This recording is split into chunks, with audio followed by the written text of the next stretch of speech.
आज मु आपण नहीं आसी नुआ स्टाइल टेस्टी छतु आलू तरकारी। मुझे बटन छतुरे बनई आपण मैंने पाड़ छतुरे भी बनई पारे। आपण मैंने यही प्रोसेस रे थरे छतु आलू तरकारी को बनातु। होटेल स्वाद आपण मैंने घरे पाइपर। घरे थिबा सामग्री रे पूरा सहजरे आपण मैंने बनई पारे। बहुत ही टेस्टी लगे खाइबापी। नमस्कार, मु इप्सिता, मो चैनल इप्सिता स्किचेन आपण मानक अनेक अनेक स्वागत जनाऊँगी। एथिपाई देखंतु मुझे आधा केजी बटन छतु को नहीं भल से बाछि नहीं 2 पीस लेखा कर गोटे छतु को ताको हलदी पानी रे पकईकी रखी।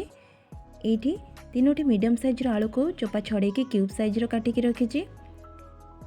2टी मीडियम साइज टमाटो एवं 2टी मीडियम साइज पियाज को ये काटिकी नहीं। अदा एवं रसुण को नहीं गोटे बुदा रसुण जी हे से नहीं। गोटे इंच अदा को ये नहीं। अल्प दही को नहीं माने 2 टेबल स्पून दही को नहीं। मिक्सिंग जार नहीं जावा से अदा और रसुण को देदेबा। अदा रसुण को देकी भल से ताको ग्राइंडिंग कर नहीं आसवा। देखो ए ग्राइंडिंग कर नहीं आसिली। गैस रे कड़े बसई से तेल को दे दूची। प्रथमे आम आलू को भाजवा से लुण ये देदेली। लुण को दे सारापर आलू को ये दे दूची। आलू बिल्कुल ऑप्शनल अच्छे, आपण मैंने स्किप मध्य करें। एवं आलू को लाइट गोल्डन कलर है पर्यंत भाजवा। ये देखो आलूर कलर हल्का ये चेंज हो आसला। आलू एवं परफेक्ट भाव भाजी होगला। मुझे प्लेट को काढ़ी नौ। देखो आलू को ये प्लेट को काढ़ी नेली। सेम कड़े आउ टिके तेल को देकी से आम छतु को भाजवा। तेल ए गरम होगला। मुझे छतु को दे दूची।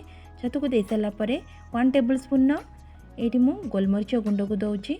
आ 1 टेबल स्पून लुण को ये दे दूची। एमती भाजवा द्वारा छतु टिके टेस्ट भल आसो। ताको भल से गोले नबा। गोले की पूरा पानी जमती से सेपरेट हो से पर्यंत भाजवा। देखो ये छतु पूरा परफेक्ट भाव भाजी होगला। बिल्कुल पानी भी नहीं। एबे ताको प्लेट को काढ़ी नेली। सेम कड़े मुझे 1 टेबल स्पून बटर को दूची और अल्प तेल को ये दूची। आपण मैंने खाली बटर ना तेल बनई पारे। एबे तेल गरम होगला। ये मु पियाज को काटी रखी ताको दे दूची। पियाज को लाइट गोल्डन कलर है पर्यंत भाजवा। ये देखो पियाजर कलर हल्का ये चेंज हो आसला। परफेक्ट भाव पियाज ये भाजी होगला। ये आम अदा रसुण बटा को ऐड करवा। अदा रसुण बटा को दे सारापर गैस फ्लेम को लो टू मीडियम रे रखिकी आपण मैंने आपको 1 मिनिट पर्यंत टिके कषिदेवे। ये देखो परफेक्ट भाव 1 मिनिट अदा रसुण कषि होगला। ये मु काटी रखि टमाट को ऐड करुँची। टमाट को देकी ताकू टिके आधा मिनिट पर्यंत कषि नबा जहाँद्वारा कि टमाट टिके सॉफ्ट हो। ये आधा मिनिट हो गला। टमाट देखो टिके सॉफ्ट हो गला। ये आम गुंडा मसला को ऐड करवा। 1 चमच धनिया पाउडर, हाफ चमच लंका पाउडर, हाफ चमच हलदी पाउडर, हाफ चमच काश्मीरी रेड चिली पाउडर को ये दे दूची। काश्मीरी रेड चिली पाउडर ये ऑप्शनल अच्छी। टिके तरकारी कलर भल आसापी मुझे काश्मीरी रेड चिली पाउडर देची।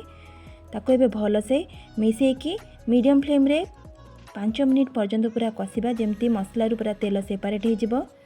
ये देखो मसलारू हल्का हल्का ये तेल सेपरेट हो गला। मसला भी पूरा ड्राए हो गला। ये आम गैस फ्लेम को ऑफ करके दही को ऐड करवा।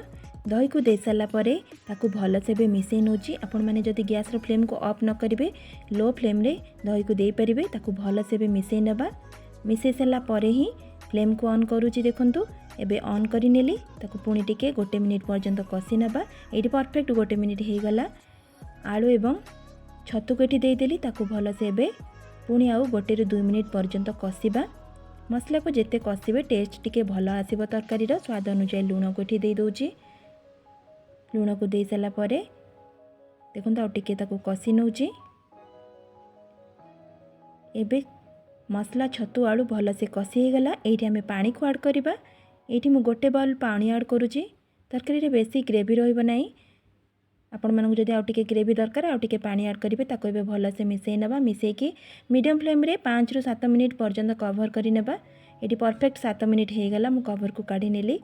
छतु आलू पूरा परफेक्ट भाव सीझी जाइए।